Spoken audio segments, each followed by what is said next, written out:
सभी को नमस्कार। मैं सर्वेश कुमार अपने YouTube channel major classes by SK sir zoology में आप सभी का स्वागत करता हूं।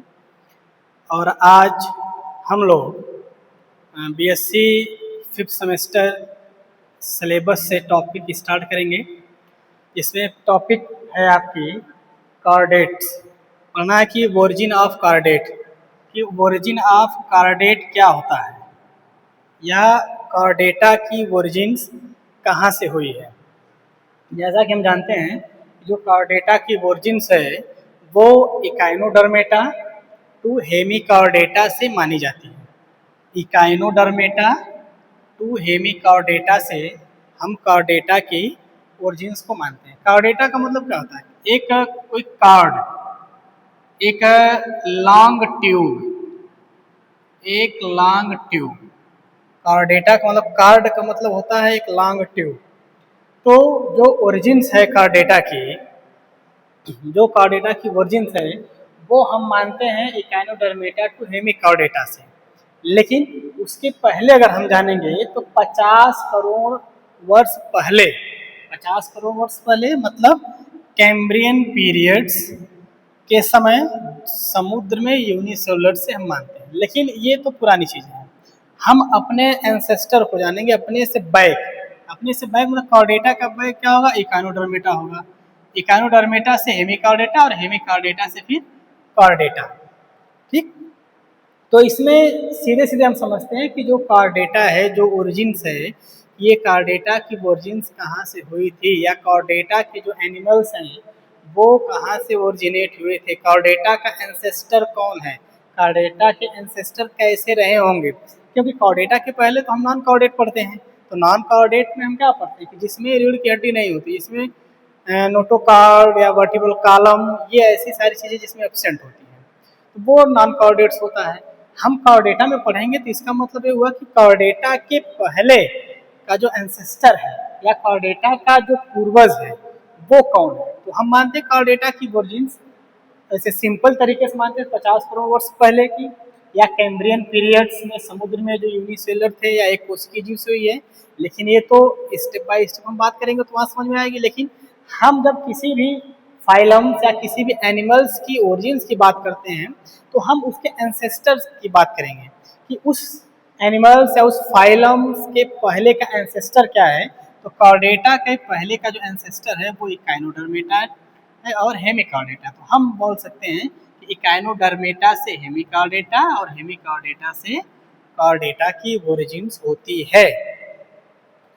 जो कार्डेटा है यह एक मोस्ट एडवांस फाइलम हम मानते हैं इसको, क्योंकि कार्डेटा एक ऐसा फाइलम है, कार्डेटा की ओरिजिन्स ऐसी ओरिजिन्स मानी जाती है जहाँ पे एनिमल्स जो भी ओरिजिनेट करेंगे उसमें वर्टिब्रल कॉलम प्रेजेंट होगा। वर्टिब्रल कॉलम जो रीढ़ की हड्डी है, जिस हड्डी के भरोसे पूरी बॉडी टिकी होगी, उस हड्डी का निर्माण कार्डेटा में कंप्लीट होगा। लेकिन इसके पहले ओरिजिन्स अगर हम स्केलेटन्स या एंडोस्केलेटन्स या कार्ड की बात करेंगे तो इकाइनोडर्मेटा में वो ओरिजिन्स थी। क्योंकि इकाइनोडर्मेटा में जब हम स्टार फिश पढ़ेंगे, स्टार फिश में एक ऑर्गन्स आता है ट्यूब फीट। ट्यूब फीट में वो एंडोस्केलेटन देखने को मिला था वहाँ पे, और वहीं से हम कार्डेटा की ओरिजिन्स को मानते हैं। क्योंकि ट्यूब फीट एक ऐसा स्ट्रक्चर प्रोवाइड हुआ वहाँ पे जो आने वाले फाइलम्स या आने वाले एनिमल्स में इंडोस्केलेटन का फॉर्मेशन करा सकता है। तो वो ट्यूब फीट ही जनरेट होके आगे या इकाइनोडर्मेटा जनरेट होके वो हेमिकॉर्डेटा में कन्वर्ट होता है और हेमिकॉर्डेटा कन्वर्ट होगा फिर इसमें कार्डेटा में। जैसे मैं एक छोटा सा एग्जांपल से आप लिया हूँ, जैसे मान लीजिए कि कार्डेटा को हम समझेंगे कैसे। कार्डेटा समझने का मतलब कि उसके पास नर्व कार्ड होगा। नर्व कार्ड कैसी nerve cord? Dorsal hollow nerve cord. क्योंकि ये जो नर्व कार्ड होगी वो डार्सल साइड से प्रेजेंट होगी और उस नर्व से रिलेटेड होगा, जुड़ा होगा ब्रेन और स्पाइनल कार्ड। क्या जुड़ा होगा? ब्रेन जुड़ा होगा और स्पाइनल कार्ड जुड़ा होगा। तो स्पाइनल कार्ड जुड़ने से क्या होगा कि फिर इसके बाद हम बीच में देखेंगे तो बीच में मिलेगा हमको नोटोकॉर्ड, यहाँ पे नर्व कार्ड था, ठीक, यहाँ पे नर्व कार्ड, यहाँ पे नोटोकॉर्ड। तो नोटोकॉर्ड में हमको क्या मिल जाएगा, एक सॉलिड स्ट्रक्चर मिल जाएगा इसमें जो बॉडी को स्टैंड करेगा, और उसके बाद मेसोडर्मली डेराइव्ड एक फॉर्म। नीचे हम देखेंगे कि paired pharyngeal Gill slit present होती है, paired pharyngeal Gill slit present होती है। जो कॉर्डेटा के पास एक ऐसी नर्व कार्ड होती है या ऐसा नर्व कार्ड है या जो नर्व कार्ड बनाती है, क्या बनाता है, अगर नर्व कार्ड हम यहाँ पे देखेंगे तो ये नर्व कार्ड कॉर्डेटा में क्या बनाएगा, नर्वस सिस्टम बनाएगा। नर्वस सिस्टम कहाँ पाई जाएगी, नर्व कार्ड के पीछे की तरफ। नर्व कार्ड के पीछे की तरफ का मतलब क्या हुआ कि डॉर्सल साइड से, मतलब पीछे की तरफ। क्लियर है तक। इसके बाद हम पढ़ेंगे इसी में कि जो ह्यूमंस का नोटोकॉर्ड है, जो हम अपना नोटोकॉर्ड पढ़ेंगे वो हमारा नोटोकॉर्ड रिप्लेस होकर वर्टिब्रल कॉलम बना लेता है, ठीक। जो हम कार्डेटा में जो हमारा नोटोकॉर्ड है, ये नोटोकॉर्ड क्या करेगा, ये रिप्लेस होगा, मॉडिफाइड होगा और ह्यूमंस में जाकर ये वर्टिब्रल कॉलम बना लेगा। वर्टिब्रल कॉलम का मतलब रीढ़ की हड्डी को ये बना लेगा। और यह जो नोटोकॉर्ड की स्टेज है, नोटोकॉर्ड हमारे अंदर भी प्रेजेंट होती है लेकिन वो एम्ब्रियोनिक स्टेज में होगी। एडल्ट स्टेज में वही नोटोकॉर्ड डेवलप करके वर्टिब्रल कॉलम में बनकर तैयार होता है, ठीक। इतनी चीज। इसके बाद हम क्या पढ़ेंगे इसमें, पहली चीज तो हम पढ़ेंगे कि नर्व कार्ड, कि नर्व कार्ड क्या है। दूसरे नंबर पे हम पढ़ेंगे नोटोकॉर्ड, या हमारे बॉडी के अंदर या कॉर्डेटा के अंदर रिप्रेजेंट होता है। तीसरे पे हम पढ़ेंगे हार्ट, कैसा हार्ट है। और चौथे पे हम पढ़ेंगे गिल स्लिट, गिल स्लिट पढ़ेंगे। ये इतनी चीजें हमको यहाँ से पढ़ने को मिलेंगे। जो हार्ट होता है कॉर्डेटा में, जो हार्ट है वो वेंट्रल साइड्स में होता है। कहाँ पे होगा, वेंट्रल साइड्स पर हार्ट होता है, ठीक। इसके बाद इसी कॉर्डेटा में हम धीरे धीरे जब आगे पढ़ेंगे तो क्लासिफिकेशन ऑफ कॉर्डेट हमको पढ़ना है। क्लासिफिकेशन ऑफ कॉर्डेट, ओरिजिन्स आप समझ में आ गया कि इस ओरिजिन्स है। इसके बाद हम पढ़ेंगे क्लासिफिकेशन ऑफ कॉर्डेट। तो क्लासिफिकेशन ऑफ कॉर्डेट जब हम पढ़ेंगे तो उसमें आपको एक ग्राफ लाइक स्ट्रक्चर बना के समझाया जाएगा या समझाते हैं ताकि आपको आसानी से वो समझ में आ जाए। जैसे मान लीजिए कि आपको पढ़ना है classification of chordate, classification of chordate. ये जो क्लासिफिकेशन ऑफ कॉर्डेट है ये हम पढ़ेंगे कि जो क्लासिफिकेशन ऑफ कॉर्डेटा है कि हम कॉर्डेटा को कितने पार्ट में डिवाइड किए हैं या कॉर्डेटा का कितना ग्रुप होता है, कॉर्डेटा कितने पार्ट में डिवाइड हुआ है या कॉर्डेटा की कैटेगरी क्या है, कितने सब ग्रुप हैं। ये सारी चीज़ आज हम इसमें क्लासिफिकेशन ऑफ कॉर्डेटा में पढ़ेंगे। जो क्लासिफिकेशन ऑफ कॉर्डेटा होता है इसमें 2 सब ग्रुप होते हैं, 2 सब ग्रुप। यहाँ आप लिख सकते हैं 2 सब ग्रुप। 2 सब ग्रुप में जो पहला होगा उसको हम बोलते हैं एक्रेनिएटा। एक्रेनिएटा, एक्रेनिएटा को हम बोल सकते हैं प्रोटोकार्डेट या बोलते हैं प्रोटोकार्डेटा, ठीक। एक्रेनिएटा को हम क्या बोलते हैं, प्रोटोकार्डेटा बोलते हैं। एक्रेनिएटा समझ लीजिए कि ए मतलब क्या होता है, अब्सेंट। ए मतलब क्या होगा, अब्सेंट। क्रेनिएटा का मतलब होगा क्रेनियल नर्व, क्रेनियल नर्व मतलब कि जिस ऐसा एनिमल्स या ऐसा कॉर्डेटा का ग्रुप जो एक क्रेनिएटा है जिसमें क्रेनियल नर्व क्या होगी, अब्सेंट होगी। दूसरा होता है क्रेनिएटा,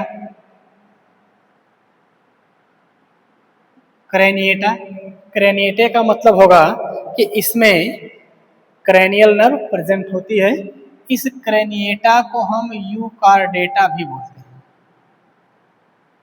यूकार्डेटा, क्रेनिएटा को हम क्या बोलेंगे? यूकार्डेटा बोलते हैं। चलिए आते हैं इधर। एक क्रेनिएटा पे, या जो एक क्रेनिएटा होता है जिसमें क्रेनियल नर्व एब्सेंट होती है, उसके दो सब फाइलम्स होते हैं, या हम इसको दो सब फाइलम में इसको डिवाइड कर लेंगे। यहाँ आप लिख सकते हैं टू सब फाइलम। टू सब फाइलम में हम इसको क्या करेंगे? डिवाइड करेंगे। पहला क्या होगा? ट्यूनिकेटा। ट्यूनिकेटा, इसी ट्यूनिकेटा को हम बोलते हैं यूरोकॉर्डेटा। यूरोकॉर्डेटा,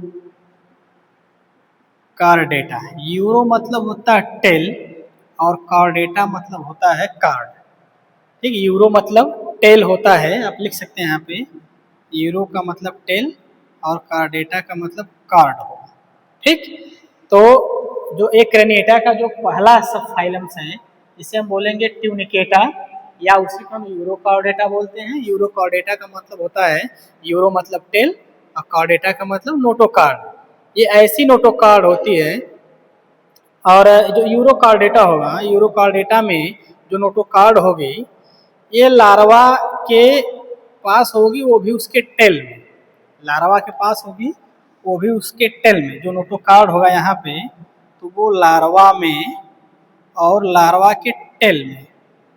ठीक, लार्वा के समय होगी और लार्वा के टेल में ये होती है। दूसरा हम पढ़ेंगे इसमें सिफेलोकार्डेट। सिफेलोकार्डेटा, सिफेलोकार्डेटा का मतलब क्या होगा? इसमें नोटोकार्ड परसिस्टेंट होगी, या सिफेलो मतलब आप हेड बोल सकते हैं। सिफेलो का मतलब होगा हेड और कार्ड का मतलब होता है नोटोकार्ड, जो हेड टू टेल तक प्रेजेंट हो। ठीक, हेड टू टेल तक, ऐसी नोटोकार्ड जो हेड से टेल तक प्रेजेंट होती है उसको हम बोलते हैं सिफेलोकार्डेट। सिफेलोकार्डेट में जो सर्कुलेटरी सिस्टम होता है वो क्लोज टाइप का होता है। इसमें जो सर्कुलेटरी सिस्टम होगा, सर्कुलेटरी सिस्टम वो क्लोज टाइप का होता है। सर्कुलेटरी सिस्टम कैसा होगा? क्लोज टाइप का होता है। इसके बाद इसमें हर्ट नहीं होगा। हर्ट क्या होगा? अब्सेंट होगा। हर्ट अब्सेंट होता है। तीसरे पॉइंट पे आप देखें कि एक्सक्रीशन होगा, और इसमें प्रोटोनेफ्रिक किडनी पाई जाएगी। एक्सक्रीशन, एक्सक्रीशन होगा और प्रोटोनेफ्रिक किडनी, प्रोटोनेफ्रिक किडनी इसमें प्रेजेंट होती है। या आप बोलते हैं सोलेनोसाइट्स। सोलेनोसाइट्स में आप फ्लैम सेल्स लिख सकते हैं, सोलेनोसाइट, या इसी पे फ्लैम सेल आप बोल सकते हैं इसको। जो रिस्पायरेशन होगा वो बॉडी सरफेस से होता है। सिफेलोकार्डेट में जो रिस्पायरेशन होता है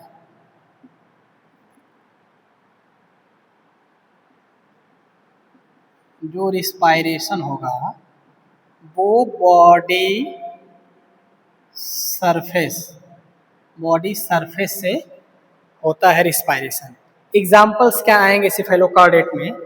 सिफेलोकार्डेट में जो एग्जाम्पल आएगा वो एग्जाम्पल आपका है जैसे एम्फिऑक्सस,